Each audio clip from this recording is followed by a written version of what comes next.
ಸಾಯಿರಾಮ್. ಸಮರ್ಥ ಸದ್ಗುರು ಸಾಯಿನಾಥ್ ಮಹಾರಾಜ್ಗೆ ಜೈ. ನಮ್ಮ ಸಾಯಿ ಕುಟುಂಬದ ಎಲ್ಲ ಸಾಯಿ ಭಕ್ತರಿಗೆ ನಮಸ್ಕಾರ. ಸಾಯಿ ಆಶೀರ್ವಾದ ಸದಾ ನಿಮ್ಮ ಮೇಲೆ ಇರಲಿ ಅಂತ ಬಾಬಾಗೆ ಬೇಡ್ಕೊಂತ ಇವತ್ತಿನ ವಿಡಿಯೋ ಶುರು ಮಾಡ್ತಾ ಇದ್ದೀನಿ. ಇವತ್ತಿನ ವಿಡಿಯೋದಲ್ಲಿ ಸಾಯಿಯಪ್ಪ ಏನು ಹೇಳ್ತಾ ಇದ್ದಾರೆ ಅಂದರೆ, ಮಗು ನೋಡಿದ ಕ್ಷಣ ಇಲ್ಲಿರುವ ವಿಭೂತಿನ ಮುಟ್ಟಿ. ಈ ಶುಭವಾರ್ತೆ ನಿನಗಾಗಿ, ನಿನ್ನ ಕಷ್ಟಗಳಿಗೆ ಕೊನೆಯ ದಿನ ಅಂತ ಈ ಗುರುವಾರ ದಿನ ಸಾಯಿ ನಮಗೋಸ್ಕರ ವಿಭೂತಿನ ತಂದಿದ್ದಾರೆ. ಇದನ್ನ ಇಷ್ಟವಾಗಿ ಒಂದೇ ಕ್ಷಣದಲ್ಲಿ ಮುಟ್ಟಿ ಅಮ್ಮ, ನಿನ್ನ ಜೀವನಕ್ಕೆ ನಾನು ಶುಭವಾರ್ತೆ ತಂದಿದ್ದೀನಿ ಅಂತ ಈ ಗುರುವಾರ ನಮಗೋಸ್ಕರ ಸಾಯಿ ಒಳ್ಳೆಯ ಸಂದೇಶವನ್ನು ತಂದಿದ್ದಾರೆ.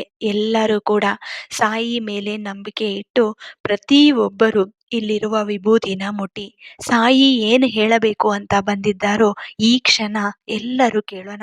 ಈ ಶುಭವಾರ್ತೆ ನಮಗೋಸ್ಕರ ತಂದಿರೋದು. ನಮ್ಮ ಕಷ್ಟಗಳು ದೂರ ಆಗಲಿ ಅಂತ ಸಾಯಿ ಸ್ವತಃ ನಮ್ಮ ಮನೆಗೆ ಬಂದಿದ್ದಾರೆ. ಈ ಗುರುವಾರ ದಿನ ಪ್ರತಿಯೊಬ್ಬರು ಸಾಯಿ ಮೇಲೆ ನಂಬಿಕೆ ಇಟ್ಟು ಪೂಜೆ ಮಾಡಿ ನಮ್ಮ ಕಷ್ಟಗಳನ್ನ ಹೇಳ್ಕೊಂಡಿರ್ತೀವಿ. ಎಲ್ಲ ಸಮಸ್ಯೆಗಳು ಸಾಯಿ ತಪ್ಪದೆ ಈಡೇರಿಸುತ್ತಾರೆ ಅನ್ನೋ ನಂಬಿಕೆ ನಮಗೆ ಇದೆ. ಮತ್ತೆ ಈ ಗುರುವಾರ ದಿನ ನಮ್ಮ ಗುರುವು ತಂದಿರುವಂಥ ಮಾತನ್ನ ನಾವು ತಪ್ಪದೆ ಸ್ವೀಕರಿಸಬೇಕು. ಸಾಯಿ ಹೇಳಿರೋ ಅಂಥ ಮಾತುಗಳೆಲ್ಲ ಕೂಡ ನಿಜವಾಗ್ಲೂ ನಮ್ಮ ಜೀವನದಲ್ಲಿ ಒಂದು ಪವಾಡ ಥರ ನಡೆಯುತ್ತೆ. ಇಂಥ ಪುಣ್ಯ ನಮಗೂ ಮಾತ್ರ ಸಿಕ್ಕಿದೆ ಅಂದರೆ ನಾವು ನಿಜವಾಗ್ಲೂ ಅದೃಷ್ಟವಂತರಂತ ಹೇಳಬೇಕು.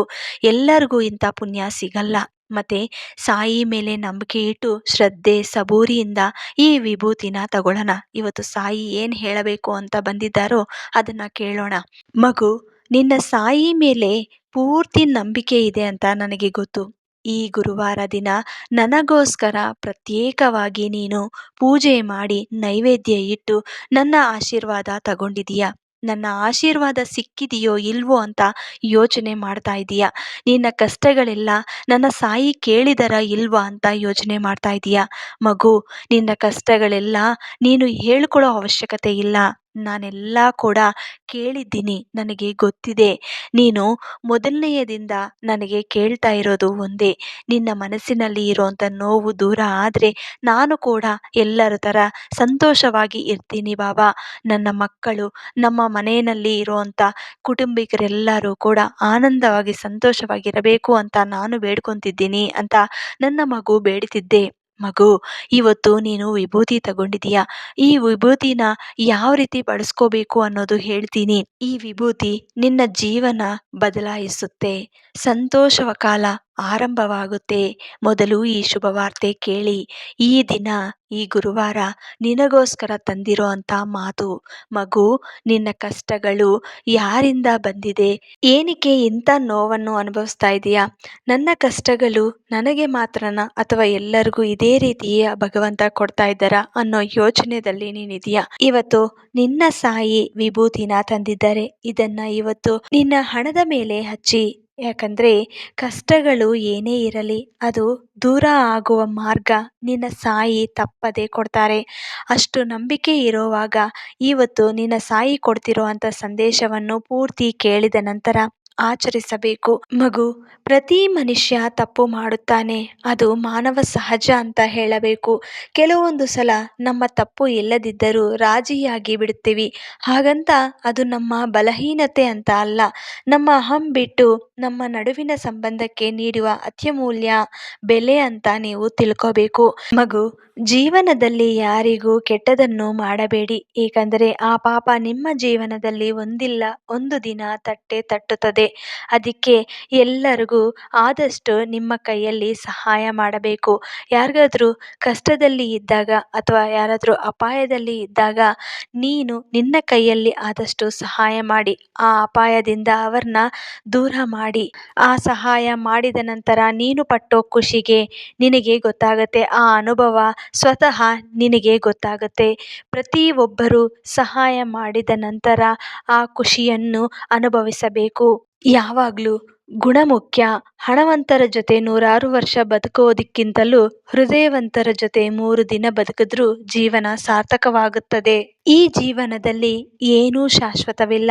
ಈಗ ನೀನು ಏನು ಇಲ್ಲ ಅಂತ ಬೇಡ್ಕೊಂತಿದ್ದೀಯೋ ಅದು ಮತ್ತೆ ನಿಮ್ಮ ಜೀವನದಲ್ಲಿ ಬಂದಿದ ನಂತರ ಅಹಂಕಾರವನ್ನು ತೋರಿಸಬಾರದು.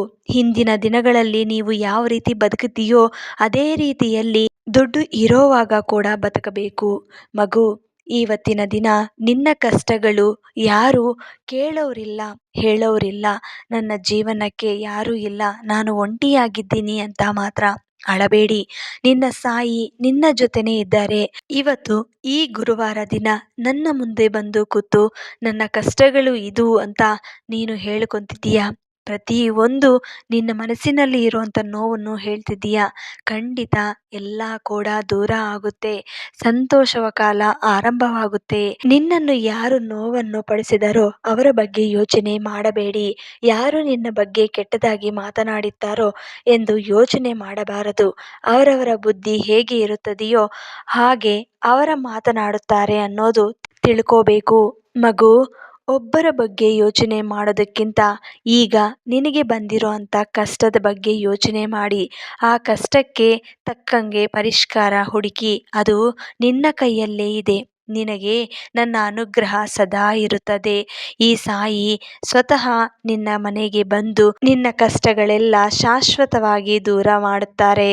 ಈ ಸಾಯಿ ಮೇಲೆ ಪೂರ್ತಿ ವಿಶ್ವಾಸ ಇರಲಿ, ನಂಬಿಕೆ ಇರಲಿ. ತಾಳ್ಮೆಯಿಂದ ಅನುಭವಿಸಬೇಕು. ಎಂಥದೇ ಕಷ್ಟ ಬರಲಿ ಆ ಭಗವಂತ ಮೇಲೆ ಪೂರ್ತಿ ನಂಬಿಕೆ ಇರಬೇಕು, ವಿಶ್ವಾಸ ಇರಬೇಕು. ಆಗ ನಿಮ್ಮ ಕಷ್ಟಗಳು ಎಂಥದೇ ಬರಲಿ ಭಗವಂತ ನಿನಗೆ ಬೇಗ ಅದರಿಂದ ದೂರ ಮಾಡುತ್ತಾರೆ. ಮಗು, ಇವತ್ತು ನನ್ನ ಮೇಲೆ ಪೂರ್ತಿ ನಂಬಿಕೆ ಇಟ್ಟು ಈ ವಿಭೂತಿನ ತಗೊಂಡಿದೀಯ. ಈ ವಿಭೂತಿ ನಿನ್ನ ಜೀವನದಲ್ಲಿ ಏನೇ ಕಷ್ಟ ಅನಾರೋಗ್ಯ ಸಮಸ್ಯೆಗಳು ಇದ್ರೂ ಅದು ದೂರ ಮಾಡುತ್ತದೆ. ಪ್ರತಿದಿನ ಎದ್ದಿದ ತಕ್ಷಣ ಸಾಯಿ ನಾಮ ಸ್ಮರಣೆ ಮಾಡುತ್ತಾ ವಿಭೂತಿನ ಹಚ್ಚಿ ನಿಮ್ಮ ಕೆಲಸಗಳನ್ನ ಶುರು ಮಾಡಿ. ಆ ಕೆಲಸದಲ್ಲಿ ನೀನು ಗೆಲ್ಲುವಂತೆ ಸಾಯಿ ಮಾಡುತ್ತಾರೆ ಅಂತ ಇವತ್ತು ಸಾಯಿ ಇಂಥ ಸಂದೇಶವನ್ನು ತಂದಿದ್ದಾರೆ. ನಿಮ್ಮ ಕಷ್ಟಗಳೆಲ್ಲ ಕೂಡ ಸಾಯಿ ಪಾದಗಳ ಮುಂದೆ ಇಟ್ಟು ಆ ಸಾಯಿ ಆಶೀರ್ವಾದ ಸಿಗಲಿ ಅಂತ ನಾನು ಈ ಗುರುವಾರ ದಿನ ಬೇಡ್ಕೊತಿದ್ದೀನಿ. ಈ ವಿಡಿಯೋ ಇಷ್ಟ ಆಯಿತು ಅಂದರೆ ನಿಮ್ಮ ಫ್ರೆಂಡ್ಸ್ ಆ್ಯಂಡ್ ಫ್ಯಾಮಿಲೀಸ್ಗೆ ಶೇರ್ ಮಾಡಿ, ಲೈಕ್ ಮಾಡಿ. ಹೊಸದಾಗಿ ನಮ್ಮ ಚಾನಲ್ನ ನೋಡ್ತಾ ಇರೋವಂಥವ್ರು ದಯವಿಟ್ಟು ಸಬ್ಸ್ಕ್ರೈಬ್ ಮಾಡಿಕೊಂಡು ಸಪೋರ್ಟ್ ಮಾಡಿ. ಮತ್ತೆ ಇನ್ನೊಂದು ವಿಡಿಯೋದಲ್ಲಿ ಭೇಟಿ ಆಗ್ತೀನಿ. ಅಲ್ಲಿವರೆಗೂ ನಮಸ್ಕಾರ. ಸರ್ವೇ ಜನ ಸುಖಿನೋ ಭವಂತು. ಜೈ ಸಾಯಿರಾಮ್.